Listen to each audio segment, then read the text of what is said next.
وقال الذين لا يرجون لقاءنا لولا أنزل علينا الملائكة أو نرى ربنا لقد استكبروا في أنفسهم وعتوا عتوا كبيرا يوم يرون الملائكة لا بشرى يومئذ للمجرمين ويقولون حجرا محجورا وقدمنا إلى ما عملوا من عمل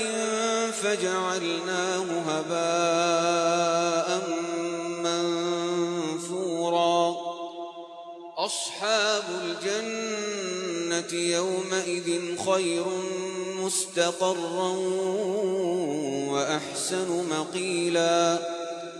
ويوم تشقق السماء بالغمام ونزل الملائكة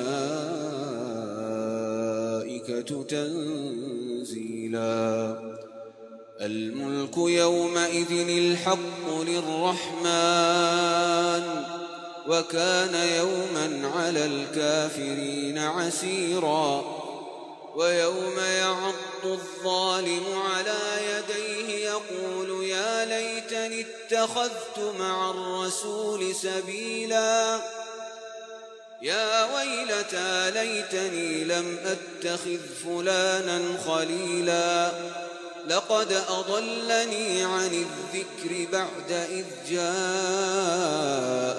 وكان الشيطان للإنسان خذولا وقال الرسول يا رب إن قوم اتخذوا هذا القرآن مهجورا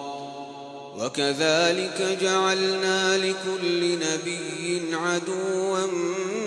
من المجرمين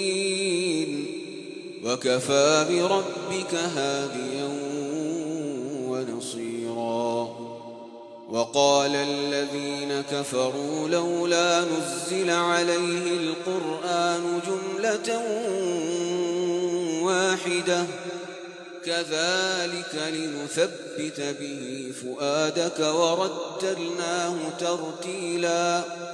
ولا يأتونك بمثل إلا جئناك بالحق وأحسن تفسيرا